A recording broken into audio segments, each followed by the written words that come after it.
It is the final waiver wire video of the year, and if you're still alive in your fantasy playoffs or trying to avoid a punishment, this will help you. These are all the key ads that you want to be looking for to improve your roster, not just for this week, but also in your championship week as well. And we can start with Josh Palmer, who's available in about 80% of fantasy leagues, and we saw him return this past week. Palmer had missed 6 weeks due to injury, and he came back on Thursday Night Football when the Chargers got absolutely destroyed by the Raiders, but he individually had a good game with Keenan Allen out. Now, the volume wasn't great, just 4 targets, but in general, he put up over 100 yards, a touchdown. He had the big play downfield. This was actually his first game with Mike Williams out this year that Palmer didn't see at least 7 targets, so this is at least encouraging that he could still produce, and he was dangerous downfield. Now, let's be honest here. When you're looking at Easton Stick as his starting quarterback this week, and maybe Keenan Allen is going to return, it's not all that enticing. But it really depends on what you're dealing with and how deep your league is when guys like Tyreek Hill are banged up and even Jamar Chase getting injured this past week. Because Palmer is going to find himself into a lot of beneficial spots where the Chargers are going to be like touchdown underdogs this week against the Bills, where he should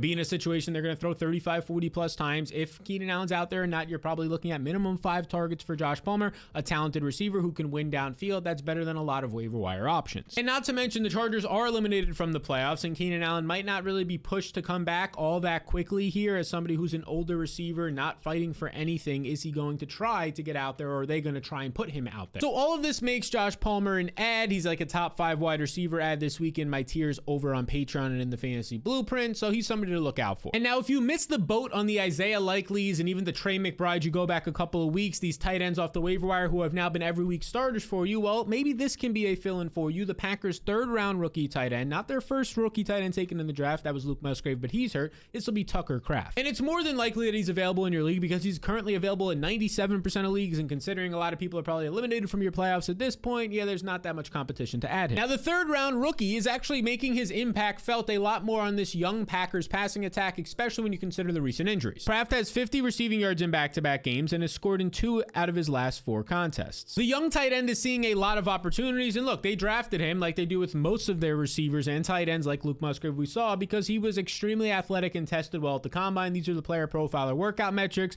The higher these numbers are to 100, the better. You could see 73rd percentile 40 time, over 80th percentile speed, so he has the size, he has the speed. Everything else in here checks out as well above average from agility to burst. And I mentioned the Packers injuries earlier, and it's true. Look, Christian Watson's still dealing with a hamstring. There's a chance he misses at least 1 more game, and now with the Packers at 6-8 and basically not really looking like a postseason contender, who knows how quickly he'll come back. Jaden Reed left last week twice with an injury, did not come back after suffering that second injury, a toe injury. So now Tucker Kraft is quickly becoming like the 1A, 1B option in this offense if these 2 receivers were to miss. And there's no better time for it, as he's coming off of his best game of the year where he caught 4 of 6 targets, over 50 yards and a touchdown. He was involved in a lot of creative ways, schemed into the offense on his touchdown, a tight end screen in the middle of the field, and he was able to hurdle a defender, showing his athleticism and find the end zone. He has some nice upcoming matchups, especially this week specifically when we're looking to just try and get to the next round of our fantasy playoffs, and in most leagues the fantasy championship against the Panthers on the road. This is a spot where the Packers should be throwing at least 30 times against a beatable defense. So look to add Tucker Kraft if you need a tight end this week. And now this next running back is the #1 priority ad on the entire waiver wire, and that is Tai Chandler, who is still somehow available in over 55% of leagues. The Minnesota Vikings running back who, without Alexander Mattison last week, easily commanded the workhorse role in Minnesota's backfield. And what that looked like, as you can see right here in week 15, according to Fantasy Life, our official data partner. All this data, by the way, is completely free. You just have to sign up for free to get it. You can check it out right here. He played 81% of the snaps, elite usage, and saw 82% of the backfield carries. Again, anything over like 65% is great. Over 80% is elite. It just shows how much Minnesota trusts Chandler, and we were saying it all year long. In the preseason, he was probably the best running back out there. We said this is a guy you should add late in your drafts, and then throughout the season, we said, hey, you should stash this guy because if something happens to Madison, he could be a league winner. And that's basically what he did for you in the first round of your playoffs. In a lot of leagues, he probably single-handedly brought you to the second round. 26 touches, over 150 total yards, a touchdown. I mean, this was basically, when you saw this past week,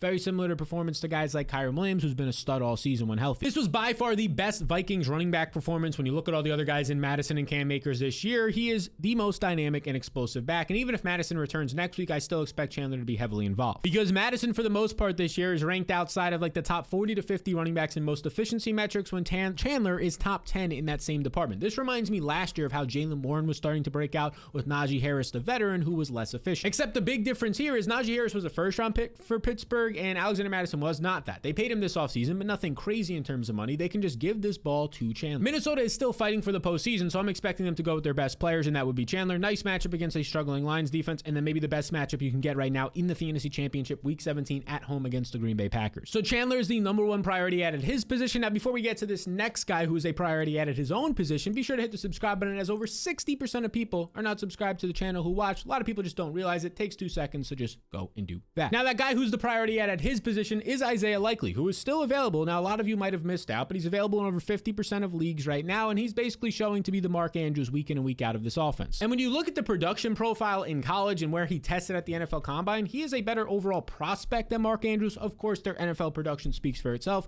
Andrews is one of the best tight ends in the league, but Likely has been filling in pretty well. He finally broke out in week 14. He had this 19-point performance, over 70 yards and a touchdown, caught 5 of 7 targets, but a lot of people are like, oh, it was kind of fluky. He had like a 50-yard catch. He was left wide open, but that's what you're going to get when you're athletic and winning downfield. But he kind of put all those things to rest in terms of a fluky performance, even though you could look back last year when he had 3 really good games when he was actually used more. But in week 15, he backed up that performance by going out there again and having 5 catches, again having at least 70 yards and a touchdown. He did this and continued to win downfield. There was no blown coverages here. He was splitting defensive backs and linebackers and looking good after the catch. Mark Andrews type production here, and Lamar Jackson trusts the second-year tight end and Likely. Now, his upcoming matchup might scare some people when you see a matchup on the road against the 49ers, but honestly, this is a great matchup for tight ends because the 49ers run a very zone-heavy defense, meaning that pass-catching running backs and tight ends can pick up receptions underneath. We saw that last week when Trey McBride put up over 100 yards and 10 catches on this same defense. So Chandler is the priority running back ad, and then the priority tight end ad, if these guys are available that you can start them this specific week, nice matchups, is going to be Isaiah Likely. Now, we talked about Tucker Kraft earlier in the Packers offense, but we also have to mention Davante Wix, who is a 5th-round rookie receiver for them, and he continues to produce. He has at least 4 targets in 6 straight games, but it's been much better than just 4 targets. Because as you can see here, there's his targets going back to week 10, but he has been involved, and his routes are only increasing now for 4 straight games. They went from 15 in week 11 to this past week. He ran 31 routes. He's been a basically full-time receiver the past 2 games with Christian Watson out, and it might only get better. Because like we mentioned earlier, Christian Watson still has his hamstring injury, usually a 3 to 4 week recovery. It's only been 2.5 weeks, and Jaden Reed has a toe injury. His status is up in the air, which means Wix should continue to benefit, and he's available in over 95% of fantasy leagues. And now Wix is coming off of his best game, 7 targets, nearly 100 yards. It was a good matchup against the Bucs, but that's what you should do in good matchups. If one of the guys misses in Watson or Reed,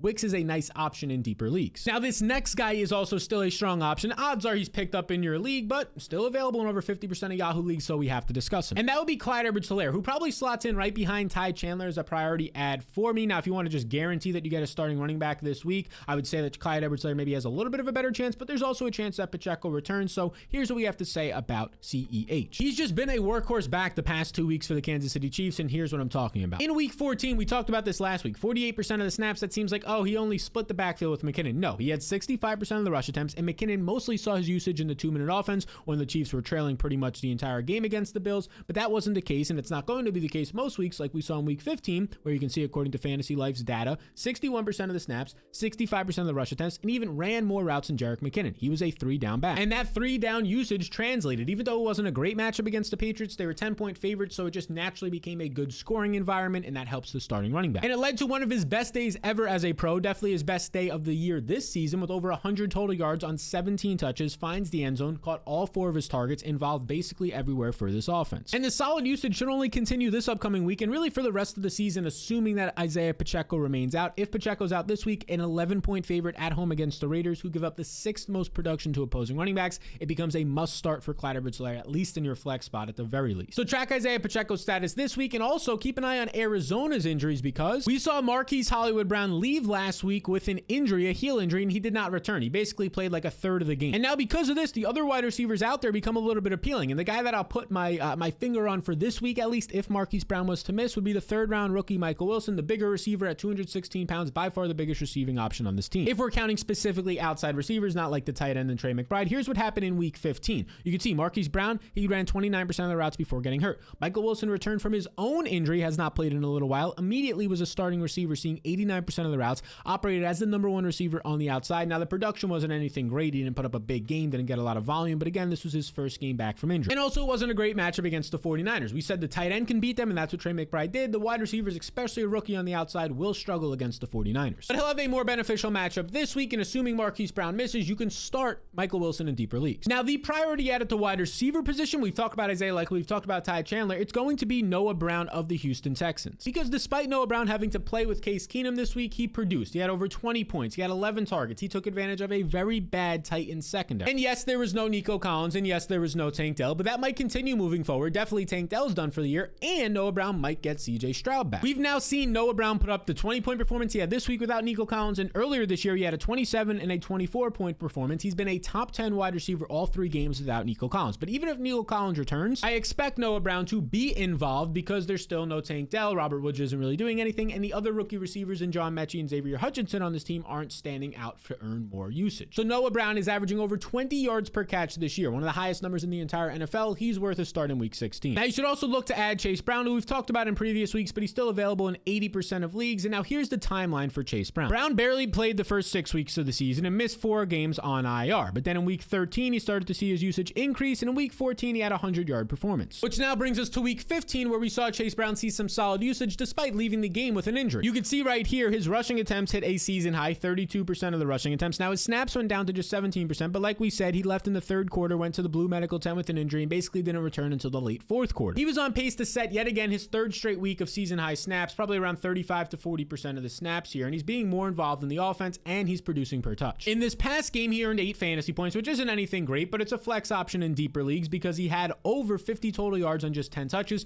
continues to produce over 5 yards per touch this season after the massive 100-yard performance last week. Now, like I mentioned, he's only worth adding depending on his health status, but since he returned to the game in the fourth quarter, it gives you some confidence that he will be fine heading into week 16, where he becomes a flex option and somebody just to hold on to in case something happens to make it in week 16, so you have a starting league winning option in your championship week 17. Now, speaking of guys who have been trending up the last 3 weeks like a Chase Brown, let's go to the wide receiver position for a guy who's seeing good usage. And that'll be Curtis Samuel, who returned from his bye week in week 15, and he just continued to be Sam Howell's #1 target from this Washington Commanders team. And Samuel had one of his better, if not his best day of the year, where he goes out there and overall yardage wasn't great, but he caught 5 of 9 targets, 40 plus yards, and he had 2 scores against the Rams, which is a matchup you can take advantage of, and he did just that. And now here's what I'm talking about. You can see his routes have increased for 3 straight weeks, saw 80% of the routes in week 15, basically stealing the job from Jahan Dotson as the wide receiver 2 in usage behind Terry McLaurin, but his overall target volume is #1 on the team. The last 3 weeks, 27% of the targets, 21%, and 28%. That's a 25% target share, leads the team, including Terry McLaurin. And what that breaks down to is over the last 3 weeks, he's averaging over 100 yards per game and 8 targets. Now, his upcoming schedule is not great. It's the Jets, the 49ers, and the Cowboys. But since he's working a lot in the slot, that is more beneficial against all 3 of these teams who are a lot better on the outside. So Curtis Samuel is one of these guys that's available in 60% of leagues, even though he's the #1 receiver on his team in the pass happiest offense in the NFL, throwing about 40 times per game. So look to add Curtis Samuel. Now let's talk about some of the trending players that we haven't mentioned at other positions. If you need a quarterback, Joe Flacco, almost 400 yards this past week. He hasn't been pretty in terms of efficiency in real life, but he's getting it done in fantasy. And another option is Jake Browning, averaging over 315 yards per game the last 3 weeks. Now at the running back position, we probably should have mentioned a little bit earlier Trey Sermon after having 17 carries once Zach Moss left with injury last week, but Zach Moss's status is up in the air. Jonathan Taylor's status is up in the air, although he's probably not going to return just yet.